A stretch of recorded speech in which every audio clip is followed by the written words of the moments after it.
Episode 4 start ही होता है timelines में एंट्री करते हुए, जहां ऐसा ही एक सिमिलर सीक्वेंस हमें लोकी की सीजन 1 में ऑलरेडी दिखाया जा चुका है। फर्क यहां सिर्फ इतना है कि वहां उस टाइम पे सैक्रेड टाइमलाइन अच्छे से मेंटेन था और यहां सब कुछ केओटिक हो चुका है।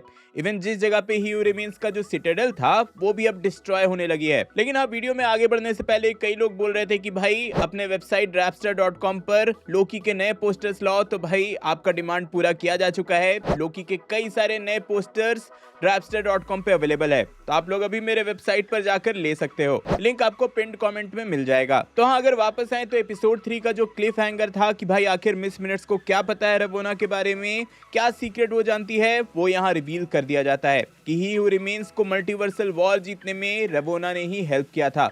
वो उसके पूरे आर्मी को लीड कर रही थी। मिस मिनट्स रवोना को पास्ट में से एक मेमोरी दिखाती है जिसमें दोनों ही बात कर रहे होते हैं कि कैसे ही हू रिमेन्स ने रवोना को धोखा दिया, और हम यहाँ देखते हैं कि पहले उसने बोला था कि भाई वो दोनों साथ में ही रूल करेंगे। इवन उसके सिटाडेल में आप यहाँ क्लियरली 2 चेयर भी रखा देख सकते हो। वैसे यही एग्जैक्ट कन्वर्सेशन हमने लोकी के एपिसोड 1 में भी सुना था, बट यहाँ ही हू रिमेन्स उसको धोखा देता है और पूरे टीवीए में सबकी मेमोरी वाइप कर देता है एंड अकेले ही रूल करने लगता है।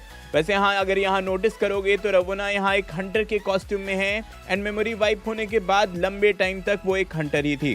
सिंस सीजन 1 में हमने क्लियरली देखा था कि वो सिल्वी को पकड़ने गई थी। यहीं पर एक और डिटेल, जब यहाँ मिस मिनट्स आती है तो वो बोलती है कि चेस खेलना है क्या, एंड पिछले एपिसोड में मिस मिनट्स ने क्लियरली रिवील किया था कि इनिशियली ही हू रिमेन्स ने उसको चेस खेलने के लिए ही बनाया था एंड लेटर उसे अपग्रेड किया। तो हाँ, इन सारे कन्वर्सेशन के बाद रवोना एंड मिस मिनट डिसाइड करती हैं कि उनको ही हू रिमेन्स की जरूरत है ही नहीं, मतलब जिंदगी में मर्द क्यों ही चाहिए। तो हाँ, वो दोनों डिसाइड करती हैं कि जो काम ही हू रिमेन्स ने किया था वो अकेले ही कर सकती हैं और टीवीए को रूल कर सकती हैं। आगे के शॉट में विक्टर टाइमली टीवीए पहुंच जाता है और एक तरह से अपनी क्रिएशन को देखकर पूरी तरह से ओवरवेल्म हो जाता है। लोकी एंड मोबियस उसको ओरोबोरस के पास ले जाते हैं एंड अगेन यहाँ फिर से एक टाइम लूप देखने को मिलता है जिसे कि आप ग्रैंडफादर पैराडॉक्स बोल सकते हो।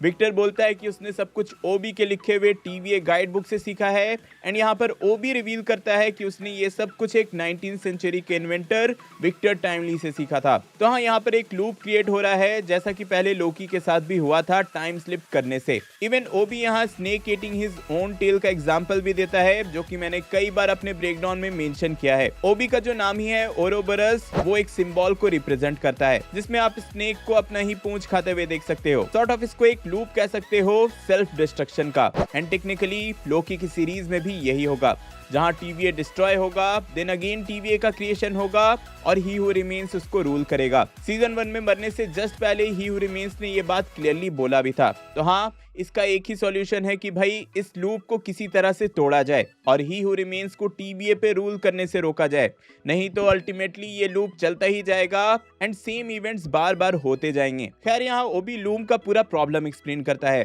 कि कैसे उनको लूम की कैपेसिटी बढ़ानी होगी, लेकिन इतने सडन चेंज से लूप रेडिएशन से डिके हो सकता है, जिस पे विक्टर टाइमली अपना एक प्रोटोटाइप दिखाता है कि इस डिवाइस के थ्रू इस इशू को फिक्स किया जा सकता है। अब पिछले बार जब इस डिवाइस को दिखाया गया था तो कई थ्योरीज बन रही थी कि ये क्वांटमेनिया वाला टीवीए का टाइम चेयर है या उस चेयर का पावर देने वाला ऑर्ब है, लेकिन मेरे अकॉर्डिंग अब यहाँ ये थ्योरी बन सकती है कि इस डिवाइस को इन्वेंशन ऑफ व्हील समझा जा सकता है, कि कैसे टेक्निकली मॉडर्न टाइम में आप जो भी देखते हो वो कनेक्टेड है इन्वेंशन ऑफ व्हील से। अगर व्हील्स का इन्वेंशन नहीं होता तो जो आप गियर्स देखते हो वो नहीं बनता, गियर्स नहीं बनते तो गाड़ी, कैलकुलेटर, व्हीकल्स ये सब नहीं बनते, और ये कैलकुलेटर नहीं बनता तो कंप्यूटर बनाने की तो कोई सोचता ही नहीं। तो हाँ, विक्टर टाइमली का ये अर्ली डिवाइस टेक्निकली फ्यूचर के बहुत सारे इन्वेंशंस को इंस्पायर करेगा, जैसे व्हील के इन्वेंशन ने आज के टेक्नोलॉजीज को किया है। देन यहाँ Mobius, Loki and Sylvie OB and Victor को उनके काम पर छोड़ देते हैं, लेकिन सिल्वी अभी भी लिटरली इरिटेट कर रही है। उसको लोकी पे भी भरोसा नहीं है और अभी टीवीए पे तो बिल्कुल भी भरोसा नहीं है। वो बेसिकली चाहती है कि इशू फिक्स करने से बेटर है कि टीवीए को डिस्ट्रॉय करो और स्क्रैच से स्टार्ट करो। एक तरह से जो कॉन्ट्रडिक्शन लोकी एंड सिल्वी में फर्स्ट सीजन में था वो यहाँ भी चल रहा है। सिल्वी बोल रही है कि सबका फ्री विल होना चाहिए और वहीं लोकी बोल रहा है कि आप किसी को फ्री विल देकर ऐसे ही नहीं छोड़ सकते।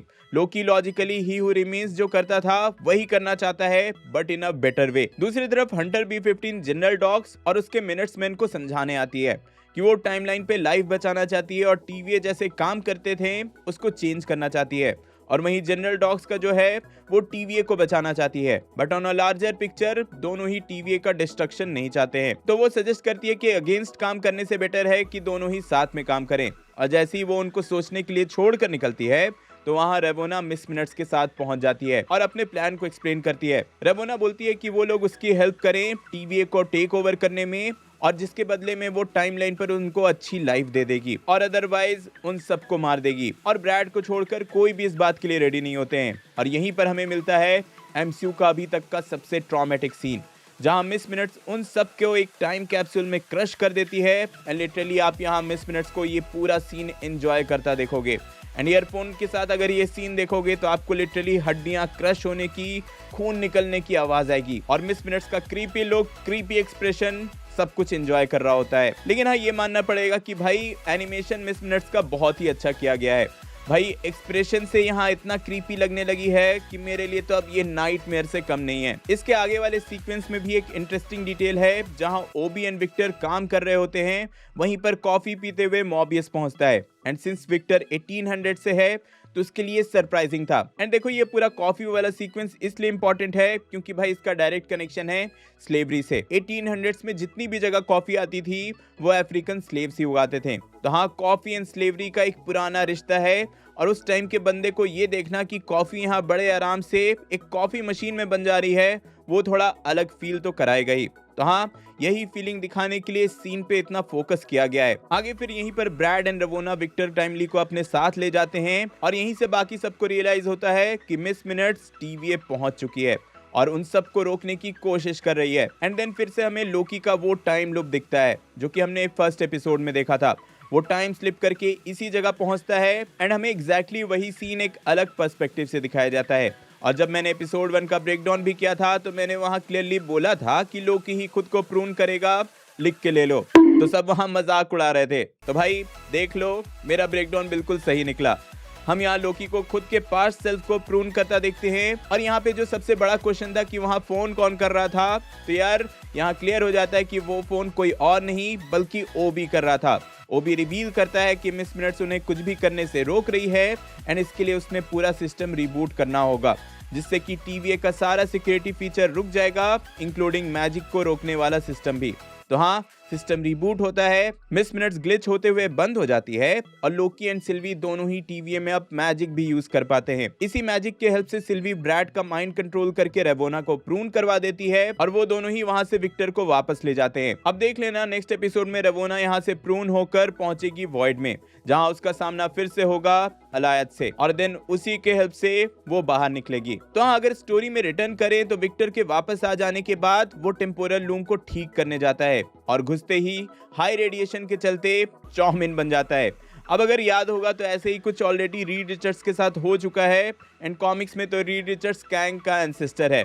तो हाँ, दोनों ही रिलेटिव्स का सिमिलर हाल हुआ, ये देखना इंटरेस्टिंग था। और देखो, विक्टर्स का नूडल्स बनना ये भी रिवील करता है कि TVA का लोकेशन क्या है। पहले के एपिसोड में ओबी ने क्लियरली बोला था कि ब्लैक होल में एंट्री करते ही उनकी बॉडी स्पैगेटी जैसी हो जाएगी। Have you heard about how if you fall into a black hole you turn into spaghetti?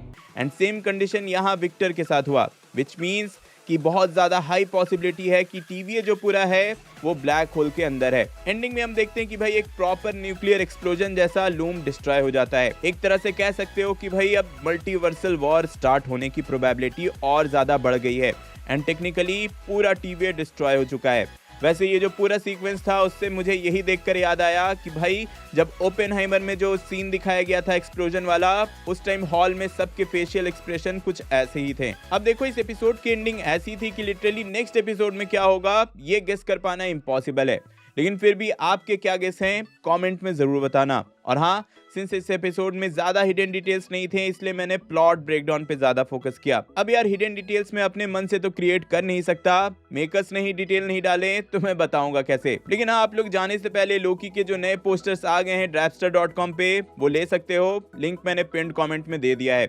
लोकी के पिछले एपिसोड का ब्रेकडाउन देखने के लिए ऊपर वाली वीडियो देखें एंड कुछ रैंडम देखने के लिए नीचे वाली। मैं जल्दी और नए वीडियो लेकर आऊंगा। टिल देन बी देसी बी नर्ड।